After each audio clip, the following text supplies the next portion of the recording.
The year is 1941. A German U-boat commander descends into his vessel at Lorient, France. The diesel engines hum with their familiar rhythm. The crew moves through their routine with the precision of men who have cheated death a dozen times. But somewhere within the bowels of this steel coffin, an invisible enemy waits. Not in the depths of the Atlantic, but in the very grease coating the bearings, in the fuel lines, in the machinery itself. British intelligence has turned these submarines into traps, and the crews will never know until it is too late. If you are fascinated by the secret war that decided the fate of nations, take a moment to subscribe and comment where you are watching from today. You are about to witness how invisible weapons proved deadlier than depth charges. Sun Tzu wrote more than 2,000 years ago that the supreme art of war is to subdue the enemy without fighting. In the dark corridors of British intelligence, this ancient wisdom was transformed into something far more sinister. The U-boats terrorizing the Atlantic convoys would be destroyed not by conventional weapons, but by sabotage so insidious that the submariners would never suspect they were doomed before they even left port. The situation in 1940 and 41 borders on catastrophe. German submarines are strangling Britain. Every week, hundreds of thousands of tons of supplies sink beneath the waves. Churchill privately calls it the only thing that ever really frightened him during the war. The Atlantic lifeline is bleeding out, and conventional countermeasures are failing. Depth charges score occasional victories, but for every U-boat destroyed, 2 more slide down the slipways of German dockyards. The Royal Navy needs a new weapon. What they develop will change the nature of warfare itself. The men who engineer this shadow war work in unmarked buildings across Britain. They belong to organizations with deliberately bland names, the Special Operations Executive, and the various branches of naval intelligence. Their task is to strike at the U-boat menace not in the open sea, but at its source. They target the submarines in port, in the shipyards, in the very supply chains that keep them running. And they develop devices that read like the inventions of a madman's fever dream. Consider the coal bomb. The concept is brutally simple. British operatives design explosive devices that look exactly like lumps of coal. Each one contains enough high explosive to rupture a boiler or destroy an engine room. The outer casing is made from plaster and painted to match real coal perfectly. Some versions use actual hollowed-out pieces of coal with the explosive packed inside. The craftsmanship is remarkable. Even experienced stokers cannot tell the difference between these deadly imposters and the genuine fuel. The deployment of these devices requires extraordinary courage. Agents must infiltrate the coal bunkers at German naval bases. They must place the bombs among thousands of tons of legitimate fuel without being detected. The timing is crucial. Too many bombs, and the sabotage becomes obvious. Too few, and the effect is negligible. The operatives calculate that a single well-placed coal bomb shoveled into a boiler at the wrong moment will tear through the engine room of a U-boat with devastating force. The explosion might come while the submarine cruises on the surface, or worse, while submerged at depth. Either way, the crew will have no warning and no chance to respond. The genius of this weapon lies in its uncertainty. German engineers can never be sure if an engine failure is mechanical malfunction or sabotage. Every unexplained boiler explosion generates suspicion. Maintenance crews begin examining coal shipments with paranoid intensity, but the bombs are too perfectly disguised. The psychological effect compounds the physical damage. Commanders start questioning the reliability of their own vessels. The coal that keeps them running might also be the instrument of their destruction, but the coal bomb is only the beginning. British scientists develop something even more insidious, a weapon that does not explode, but destroys with equal certainty. They call it carborundum compound, a mixture containing silicon carbide particles suspended in grease or lubricant. When this contaminated grease enters a bearing or gearbox, The microscopic crystite particles act like liquid sandpaper. They grind away at the metal surfaces with every rotation. The damage is progressive and irreversible. A perfectly functioning engine gradually destroys itself from within. The beauty of carborundum sabotage is its subtlety. There is no explosion, no sudden catastrophe to alert the crew. The bearings simply wear out far faster than they should. An engine that should run for thousands of hours fails after hundreds. The submarine that should return safely from patrol limps back with mysterious mechanical failures, or it does not return at all. German engineers tear apart failed machinery and find inexplicable wear patterns. They blame manufacturing defects, poor maintenance, bad luck. They never suspect that British operatives have contaminated their supply chain. The carborundum reaches U-boats through multiple channels. Agents infiltrate the supply depots where lubricants are stored. They contaminate barrels of grease destined for submarine workshops. The logistics of modern warfare become a weapon against itself. A single operative with a small container of contaminated lubricant can render an entire batch useless. And, unlike explosive devices, there is nothing to find, no evidence to point toward sabotage. The destroyed bearings look like normal wear, just accelerated beyond all reason. The British also developed variants of this chemical warfare against machinery. Abrasive compounds designed to destroy specific components, substances that corrode metal slowly but inexorably. Additives that break down lubricants under heat, causing them to fail precisely when the machinery needs them most. Each formula is tailored to a specific target: engine oil that thins dangerously at operating temperature, hydraulic fluid that becomes corrosive after prolonged use. The German U-boat fleet is being eaten alive from within, and its commanders cannot identify the enemy. Now, let us descend into the reality these submariners face. The interior of a Type 7 U-boat is a study in claustrophobia. 44 men live in a steel tube barely 6 meters wide. The air reeks of diesel fuel, sweat, and the peculiar metallic tang of recycled oxygen. Every surface is covered with pipes, valves, gauges, and equipment. The men sleep in shifts because there are not enough bunks. They eat at tables that fold away to make room for torpedo handling. The temperature fluctuates wildly, freezing when surfaced in North Atlantic waters, suffocating when submerged and running on batteries. These men exist in permanent proximity to death. A single depth charge exploding close enough can crack pressure hulls. A diesel engine failure on the surface leaves them vulnerable to aircraft. A battery fire fills the boat with chlorine gas. An electrical fault at depth means a slow death as oxygen runs out. They accept these risks because they trust their machinery. They trust the engineers who built their boat and the mechanics who maintain it. That trust becomes their undoing. Imagine the scene. A U-boat runs submerged, stalking a convoy. The electric motors hum smoothly. The commander watches the periscope image, waiting for the perfect shot. Then a bearing seizes. The noise is small at first, a grinding sound that should not exist. The chief engineer's face goes pale. He knows that sound means something fundamental has failed. The motor loses power. The submarine begins to lose control of its depth. Within minutes, the carefully orchestrated attack becomes a desperate struggle for survival. Or consider another scenario.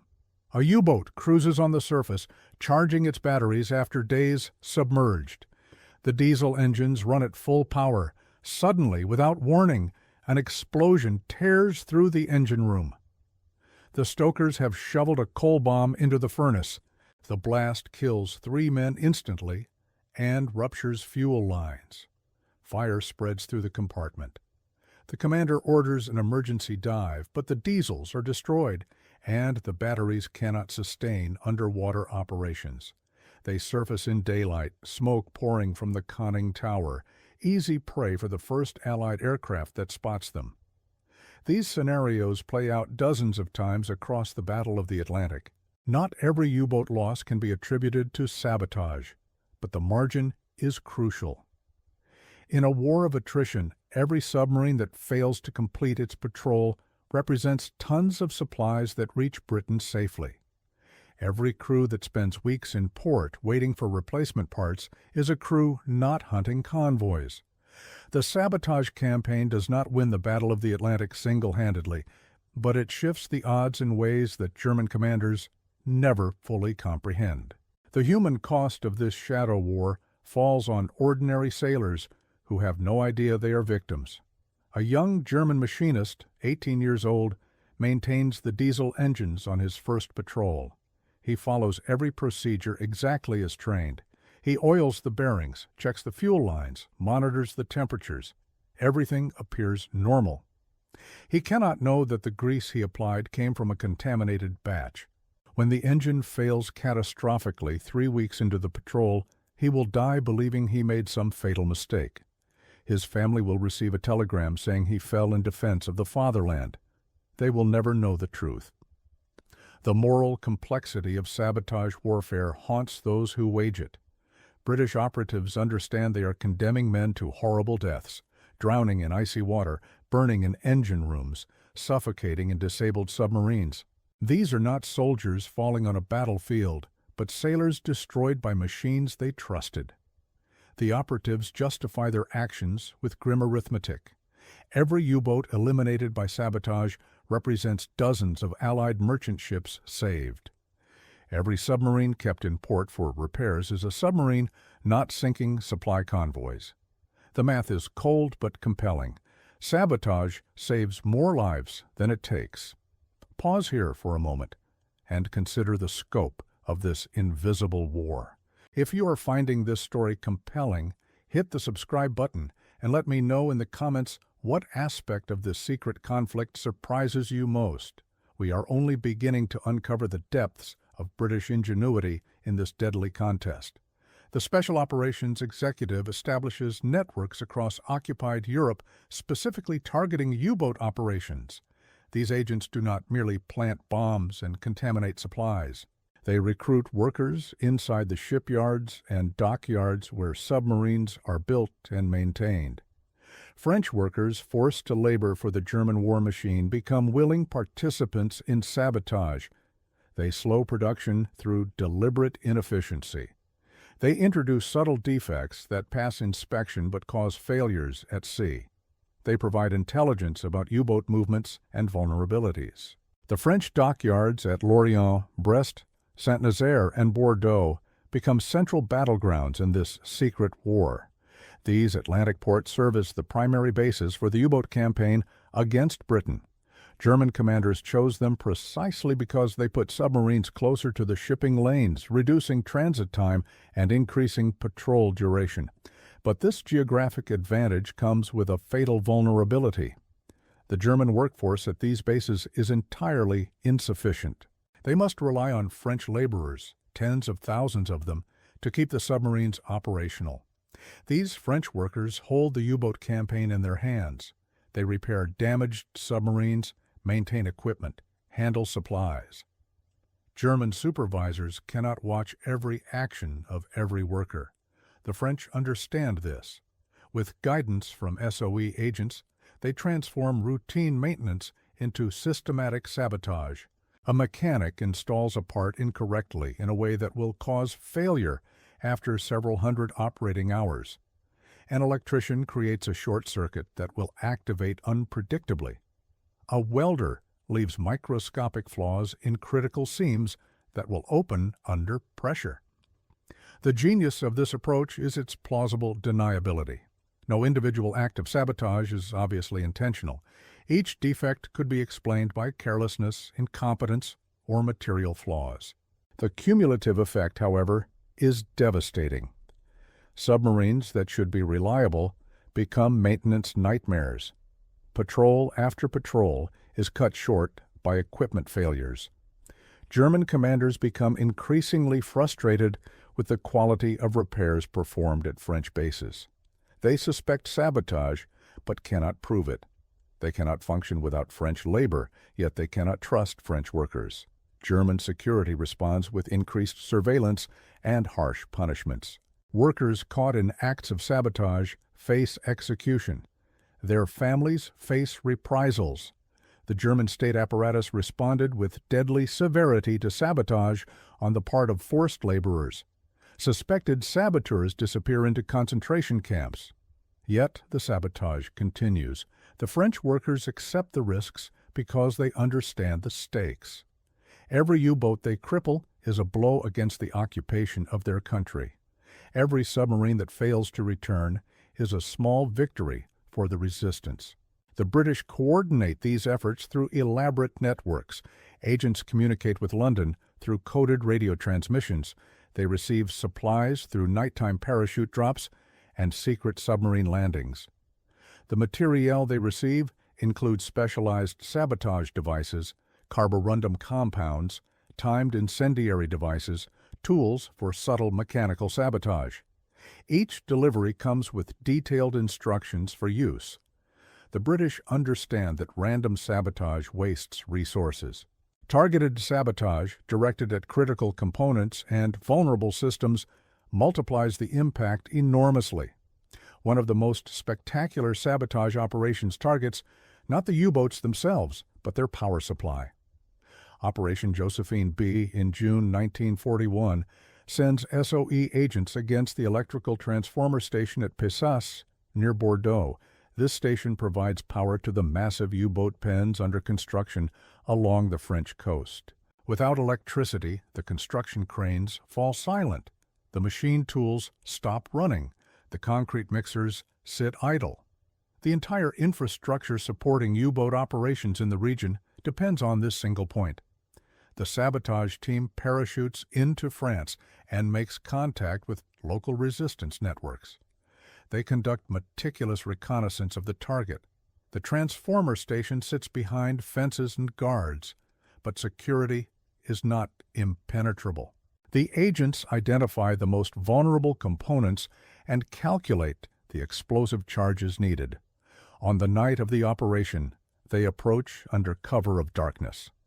The guards are neutralized silently. The charges are placed precisely where they will cause maximum damage. The explosion lights up the night sky over Pessac. 6 massive transformers are destroyed instantly. Auxiliary equipment is shattered beyond repair. The U-boat construction program in Bordeaux comes to a standstill. It will take months to replace the destroyed transformers, months during which British bombers continue pounding the facilities, months during which submarines sit incomplete in their pens. The operation is a masterpiece of precision sabotage, a small team achieving what a massive bombing raid could not. But perhaps the most daring operation against U-boat support comes in December 1941. Operation Frankton sends a handful of Royal Marines in canoes to attack ships in Bordeaux harbor. These vessels are blockade runners, large cargo ships that carry vital supplies between Germany and Japan. They also support U-boat operations carrying torpedoes, spare parts, and specialized equipment. Destroying them will cripple the logistics sustaining the Atlantic submarine campaign. 10 men in 5 canoes paddle more than 70 miles up the Gironde estuary. The water is freezing. The tides are treacherous. German patrols watch the river constantly. The commandos travel by night, hiding in reeds during the day. 2 canoes are lost in the difficult conditions. The remaining 6 men press on. They reach Bordeaux after 5 nights of desperate paddling. In the harbor, they find their targets, massive cargo ships riding at anchor. The weapon they carry is the limpet mine, a magnetic device designed to attach to the hull of a ship below the waterline. Each commando carries 8 of these devices. They work in pairs, silently paddling alongside their targets, reaching down into the black water to attach the mines. The magnetic clamps grip the steel hull. The time fuses are set for maximum delay, giving the commandos hours to escape before the explosions. The work is terrifying. Discovery means certain death. Every shadow on the water might be a German patrol. Every sound might bring searchlights sweeping across the harbor. By dawn, the commandos have placed their mines and scattered. The explosions come hours later, tearing holes in the hulls of 5 ships. Several sink at their moorings. Others are so badly damaged they will never sail again. The strategic impact is enormous.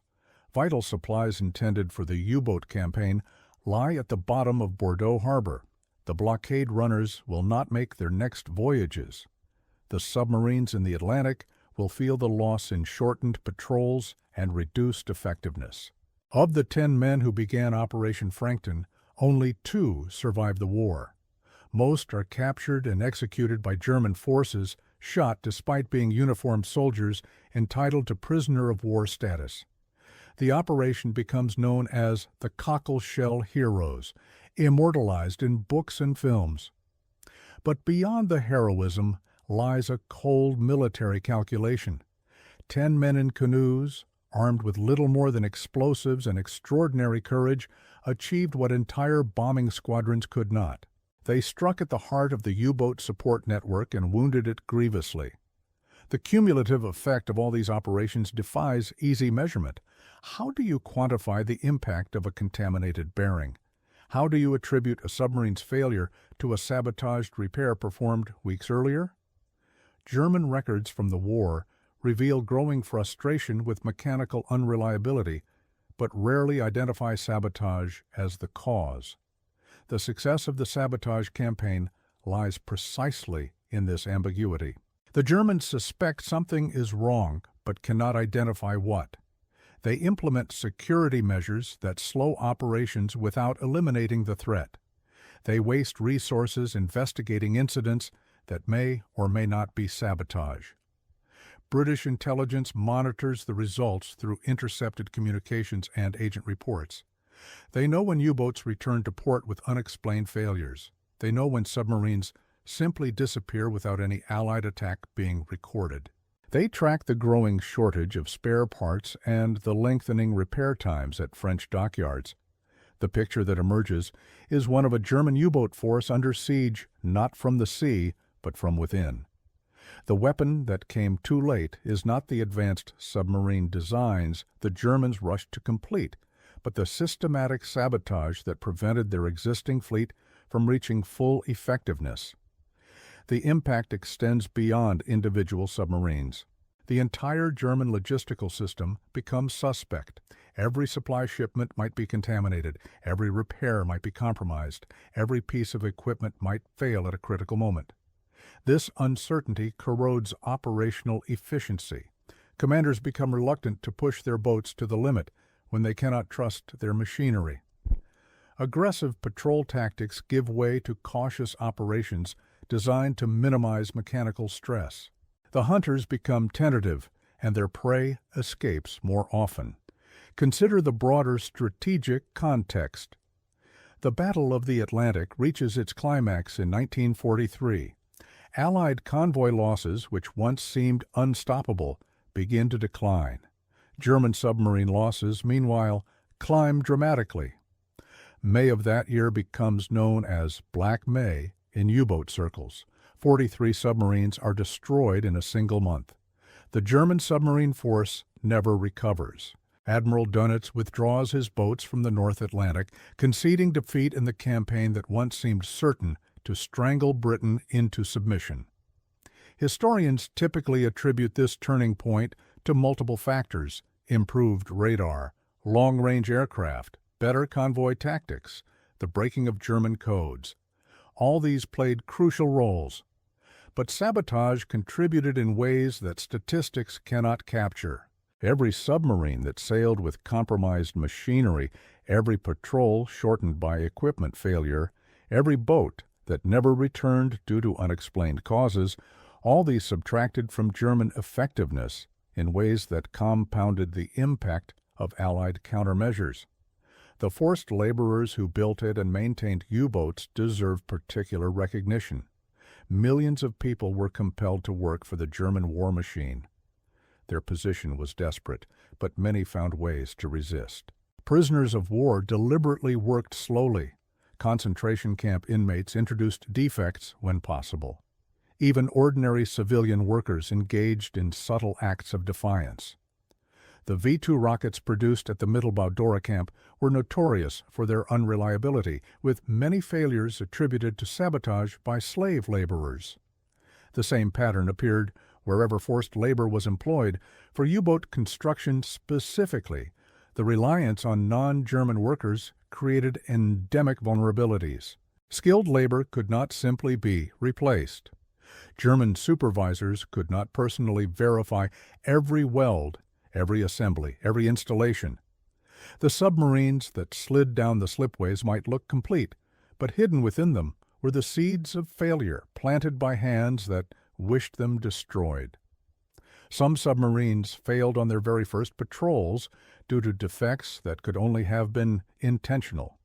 The psychological dimension of this warfare merits contemplation. German submarine crews knew they faced terrible odds. By the middle of the war, 70% of U-boat sailors would not survive. They accepted this because they trusted their boats, trusted the engineering that kept them alive in the hostile environment of the deep ocean. Sabotage violated that trust in the most fundamental way. When a man descends into a submarine, he places his life in the hands of everyone who built and maintained that vessel. Sabotage turns those hands into instruments of his destruction. The British operatives who orchestrated this campaign understood its moral weight. They were not remote strategists moving pieces on a board. Many had served at sea themselves. They knew the realities of submarine warfare from both sides. They knew that their sabotage condemned men to deaths as horrible as any in the war. Some struggled with this knowledge. Others hardened themselves with the certainty that their actions saved more lives than they took. The mathematics of total war demanded such calculations.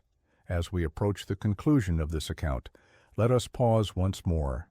If this narrative has given you new insight into the hidden dimensions of the Second World War, consider subscribing and sharing your thoughts in the comments.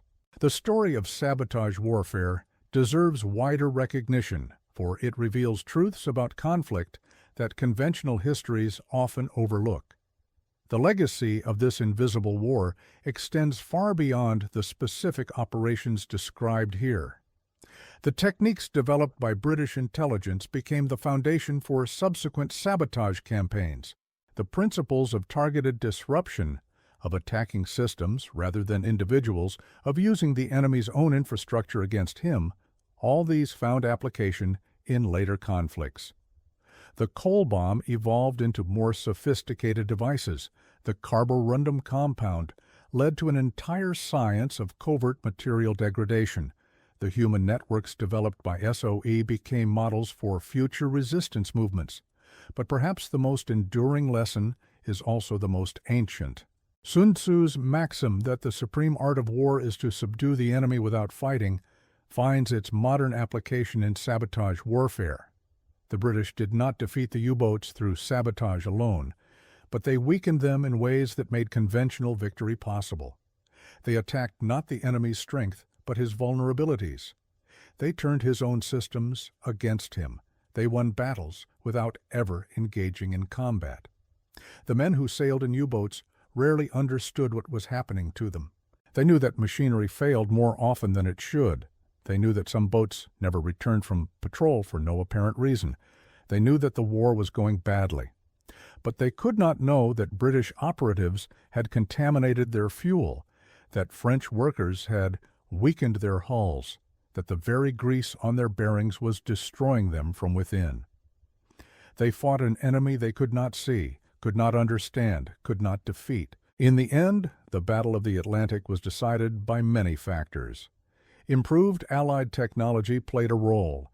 Better tactics and organization contributed. The breaking of German codes provided crucial intelligence. Air power closed the gaps where submarines had once hunted freely.